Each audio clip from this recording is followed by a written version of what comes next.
What's up everyone? In this drum lesson I'm going to teach you how to play this Septuplet groove by Gavin Harrison.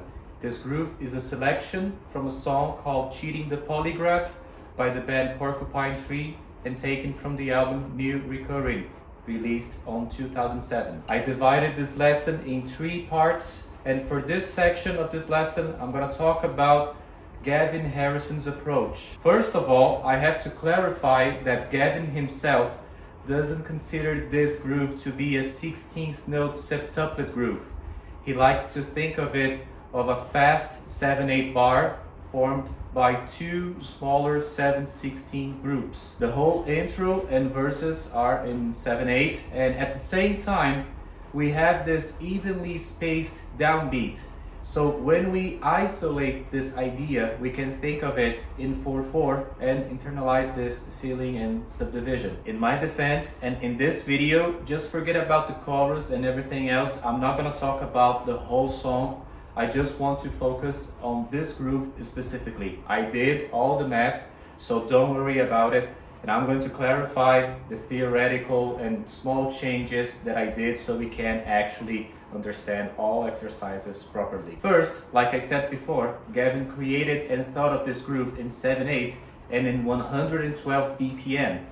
To consider this groove in 4/4 bars and in 16th note septuplets, just decrease your metronome to exactly 64 BPM and think of your quarter notes equally divided in 7 parts. By doing this, you have 16th note septuplets. From this point on, it's starting the second part of this video. Let's take a look at all the exercises that I wrote. And the first exercises are very simple.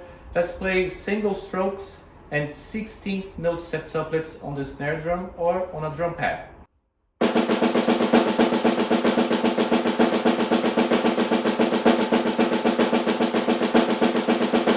You don't have to start these exercises in 64 BPM. Slow it down, 45, 50, 55 BPM. Just take your time.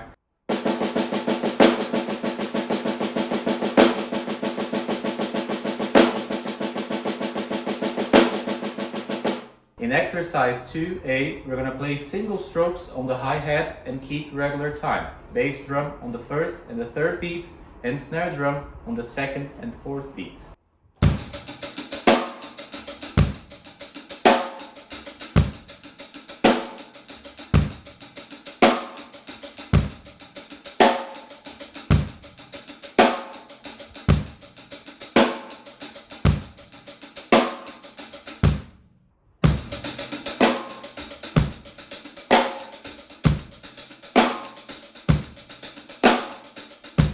In exercise 2B, we have an extra bass drum hit, and notice that it is exactly in the last hi-hat before the snare hit on beats 2 and 4. This one is not as hard as you think, but just remember and be careful that we are playing 16th note septuplets and we must keep this subdivision all the time.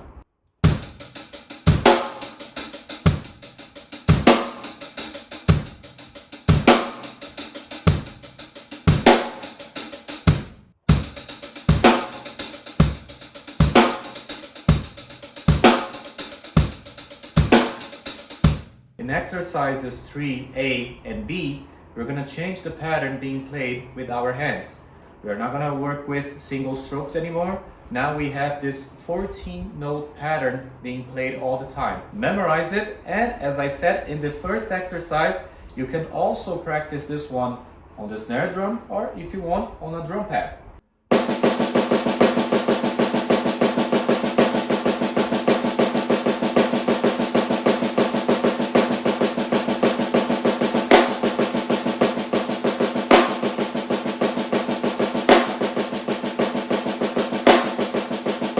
Exercise 4 is really simple. Just play the previous exercise with your right hand on the hi-hat and the snare drum with your left hand. I'm gonna play both exercises for A and for B non-stop, just like I did it with the previous one, and you'll see that the only difference is the left hand playing ghost notes on exercise 4B.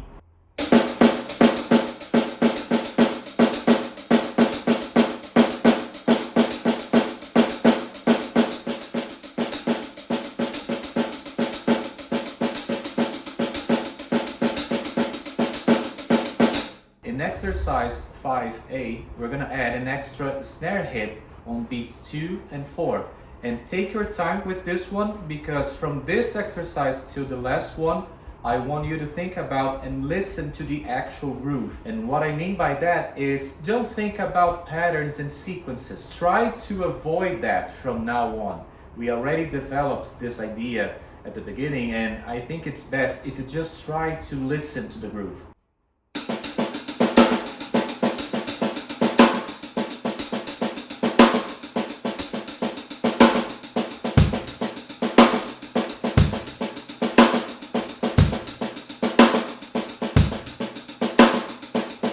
You saw that in exercise 5B, I only added a bass drum on the first beat and on the third beat. And now in exercise 5C, you're gonna add another bass drum, which is the same one as in exercise 2B. Just replace the last ghost note on beats 1 and 3 by a bass drum. It's really that simple.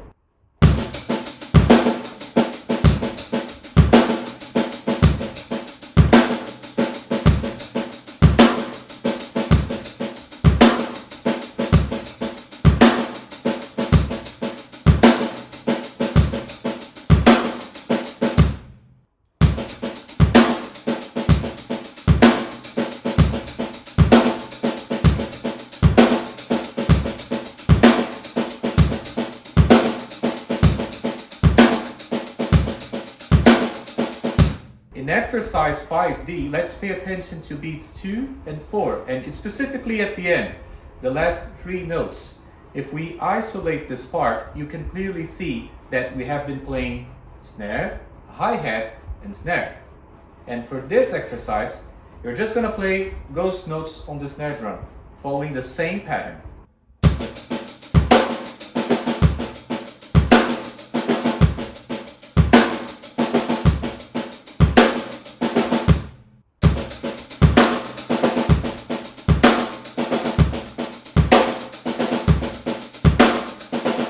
In exercise 6, we're going to continue with the same idea presented in the previous exercise, but now instead of playing single strokes on the snare drum, let's play double strokes. This means that we're going to play some 30-second note septuplets, and before we move on, I wrote down this exercise to show you only the rhythmic idea, the rhythmic variation behind this exercise, and I highly recommend that you practice this one on a drum pad.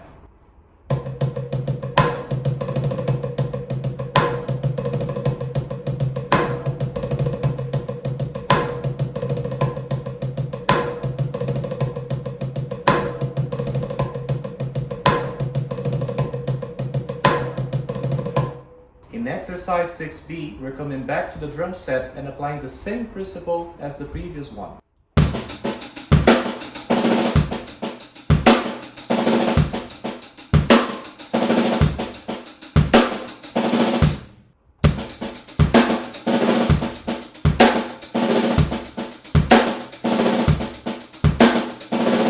In exercise 6C, we removed one of the tremolo, and instead of 6 snare hits, now we have just 5 hits, being exactly 1/16th note and 4 30-second notes. Later on this video, I'll talk about how to apply everything that I'm showing you, but for now, let's keep going with the exercises.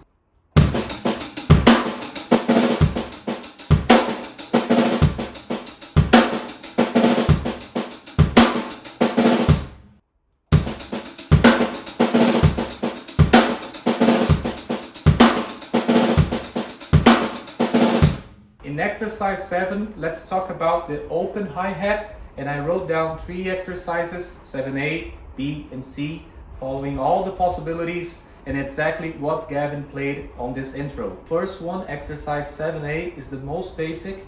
We have the open hi-hat on the first and third beat, and notice that now we have an 8th note septuplet.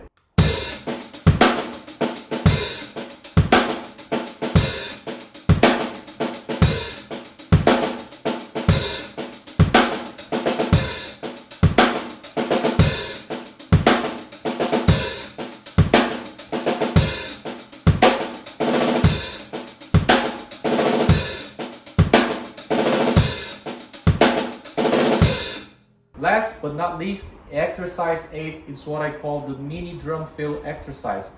I'm gonna play it right now and see if you can tell the difference between all the other exercises.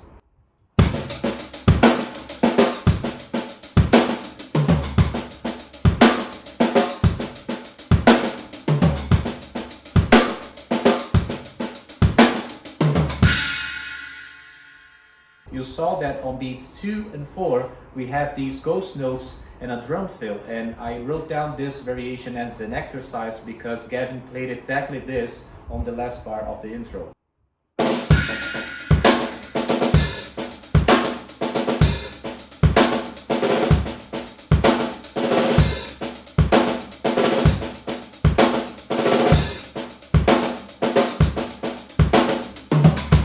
I told you at the beginning of this lesson that I divided this video in 3 parts, and now for the last and third part of this video, I'm gonna explain one very important detail that cannot be ignored, which is the difference between memorizing all these patterns and exercises versus actually playing the song without thinking about exercises. For a lot of you that are watching, this may seem like an obvious thing to say, but I have to talk about this.